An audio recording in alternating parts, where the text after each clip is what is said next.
வணக்கம் சாப்பாட்டு பிரியர்களே, இது நம்ம பழைய சோறு பச்சை மிளகா தாங்க. இன்னைக்கு நாம கேரளா ஸ்டைல் மீன் பொளிச்சது எப்படி செய்யறதுன்னு பார்க்கலாம். இந்த மீன் பொளிச்சது எப்படி செய்யறதுன்னு பார்க்கறதுக்கு முன்னாடி நம்ம சேனல் பழைய சோறு பச்சை மிளகாவை நீங்கள் இப்போ தான் ஃபஸ்ட் டைம் பார்க்குறதா இருந்தால் ப்ளீஸ் சேனலுக்கு சப்ஸ்கிரைப் பண்ணிவிட்டு பக்கத்தில் இருக்க பெல் பட்டனை கிளிக் பண்ணிக்கோங்க.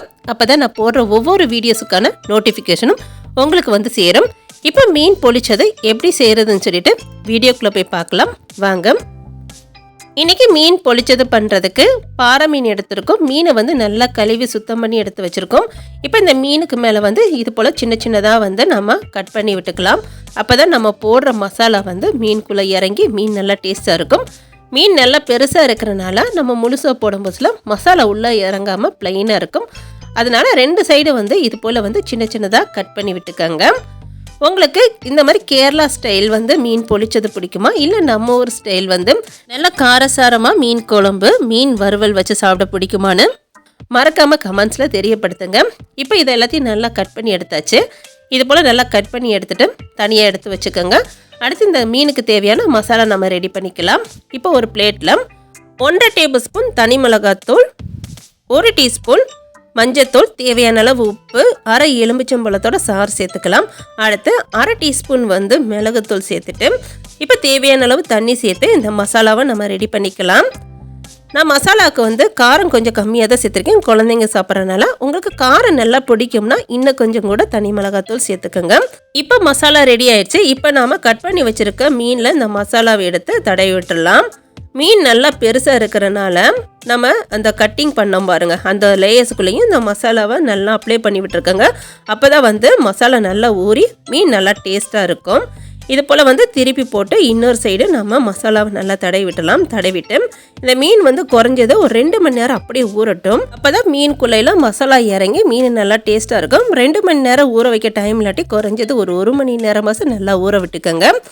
இப்போ மீன் நல்லா ஊறின பிறகு ஒரு பேனில் தேவையான அளவு எண்ணெய் சேர்த்துட்டு மீனை வந்து நல்லா பொரிச்சு எடுத்துக்கலாம். மீன் வந்து ஒரு அரை வேக்காடு நம்மளுக்கு வெந்தால் போதும், முழுசாக வேக வைக்க தேவையில்லை. இது போல் மீனை வந்து 2 சைடு வந்து திருப்பி போட்டு நம்ம நல்லா பொரிச்சு எடுத்துக்கலாம்.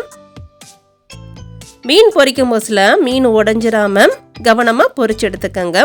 இது போல் திருப்பி திருப்பி போட்டு ஒரு அரை வேக்காடு மட்டும் மீனை வந்து நல்லா பொரிச்சு எடுத்துக்கலாம். இப்போ மீன் வந்து பொரிஞ்சிருச்சு. இந்த அளவுக்கு வந்து மீனை வந்து பொரிச்சு எடுத்தால் போதும். இதை நம்ம தனியாக ஒரு பிளேட்டில் மாற்றிட்டு இப்போ ஒரு பேனில் தேவையான அளவு எண்ணெய் சேர்த்துட்டு இதில் 2 பெரிய வெங்காயத்தை கட் பண்ணி சேர்த்துருக்கோம். இந்த வெங்காயம் வதங்குறதுக்கு வந்து நம்ம மீன் பொரிச்சோம் பாருங்கள், அந்த எண்ணெய் தான் சேர்த்துருக்கேன். வேறு எண்ணெய் சேர்த்துக்காதீங்க, அதே எண்ணெயில் வதக்குங்க. அப்போ தான் வந்து டேஸ்ட் நல்லாயிருக்கும். இப்போ இது கூட வந்து கொஞ்சமாக கருவேப்பிலை சேர்த்துட்டு இந்த வெங்காயத்தை நல்லா வதக்கி விட்டுக்கலாம்.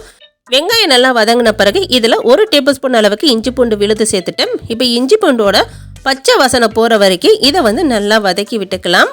இஞ்சி பூண்டு நல்லா வதங்கின பிறகு இதில் நாம் தக்காளி சேர்த்துக்கலாம். தக்காளி வந்து 2 தக்காளி வந்து சின்ன சின்னதாக கட் பண்ணி எடுத்துருக்கேன். இப்போ இந்த தக்காளியும் சேர்த்துட்டு தக்காளியை நல்லா வதக்கி விட்டுக்கலாம்.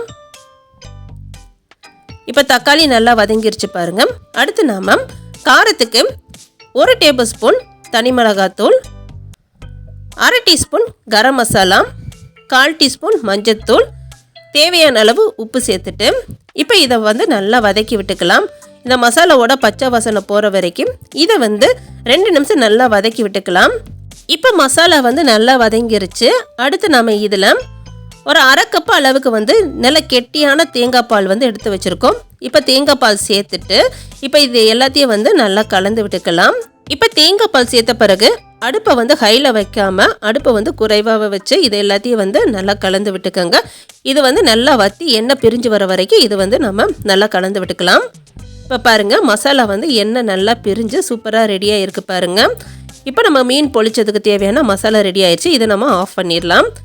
அடுத்து நம்ம ஒரு வாழலை எடுத்துக்கலாம். வாழலையை நல்லா கழுவி எடுத்துகிட்டு வந்திருக்கோம். இந்த மாதிரி வந்து நெருப்பில் நல்லா வாட்டிக்கலாம். அப்போ தான் மீன் வந்து உள்ளே வச்சு நம்ம வேக வைக்கும் போது இலை கிளியாமல் இருக்கும். இது போல் திருப்பி திருப்பி போட்டு 2 சைடு வந்து இலையை வந்து நல்லா வாட்டி எடுத்துக்கலாம்.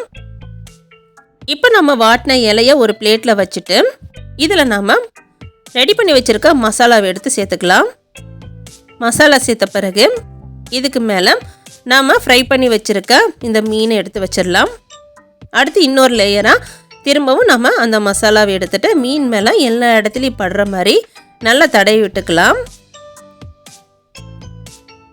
இப்போ நம்ம எடுத்து வச்சுருக்க மசாலா எல்லாத்தையும் வந்து மீன் மேலே நல்லா தடவியாச்சு. அடுத்து இதுக்கு மேலே கொஞ்சமாக கருவேப்பிலை சேர்த்துக்கலாம். உங்களுக்கு விருப்பம் இருந்துச்சுன்னா கொஞ்சமாக வெங்காயம் தக்காளியை வந்து கட் பண்ணி சேர்த்துக்கோங்க. இதெல்லாம் சேர்த்த பிறகு வாழை இலையை வந்து இது போல் வந்து எல்லா சைடும் வந்து நல்லா கவர் பண்ணி நம்ம க்ளோஸ் பண்ணிடலாம். வாழை இலை நல்லா வாட்டினால தான் இது போல் வந்து நல்லா மூட முடியுது. வாழை இலையை வந்து வாட்டாமல் நீங்கள் வந்து இது போல் வந்து கவர் பண்ணிங்கன்னா வாழை இலை டக்குன்னு கிழிஞ்சிரும். இப்போ இந்த வாழை இலை பிரியாமல் இருக்கிறதுக்கு ஒரு நூல் போட்டுட்டு நாம் இதை எல்லாத்தையும் வந்து நல்லா கட்டி விட்டுடலாம். அடுத்து அடுப்பில் ஒரு தோசை தவா வச்சு தவா நல்லா சூடான பிறகு இதில் நம்ம மீன் பொரிச்சோம் பாருங்கள், அந்த எண்ணெய் கொஞ்சம் சேர்த்துருக்கோம். இப்போ சேர்த்துட்டு இந்த நம்ம வாழை இலையை வந்து வச்சுருக்க மீனை வந்து ஒரு 10 நிமிஷம் வந்து 2 சைடு வந்து 5 நிமிஷம் வந்து நல்லா திருப்பி போட்டு நம்ம வேக விட்டு எடுத்துக்கலாம். அடுப்பு ஸ்லோவில் வச்சே இதை வந்து வேக விட்டு எடுத்துக்கோங்க.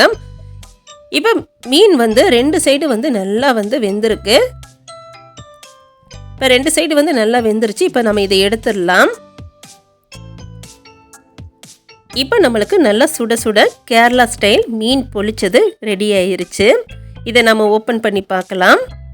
இந்த மீன் பொளிச்சது கூட வெறும் ரைஸ் மட்டும் வச்சு இந்த தொக்கோட இந்த மீன் வச்சு சாப்பிடும்போதுல டேஸ்ட்டு சூப்பராக இருக்கும். இப்போ இந்த மீன் மசாலா எல்லாமே வந்து அருமையாக வெந்து சூப்பராக ரெடியாக இருக்குது பாருங்கள். இதை நம்ம கொஞ்சமாக பிச்சு பார்க்கலாம். மீன் வந்து சூப்பராக வெந்திருக்கு. இந்த மசாலாவோட வச்சு சாப்பிடும் மசாலா டேஸ்ட்டு அட்டகாசமாக இருந்துச்சு. நீங்களும் இது மாதிரி ஒரு வாட்டி ட்ரை பண்ணி பாருங்கள். வீடியோஸ் பிடிச்சிருந்துச்சுன்னா வீடியோஸ்க்கு ஒரு லைக் பண்ணிவிட்டு நம்ம சேனலை நீங்கள் இன்னும் சப்ஸ்கிரைப் பண்ணாட்டி ப்ளீஸ் சேனலை சப்ஸ்கிரைப் பண்ணிடுங்க.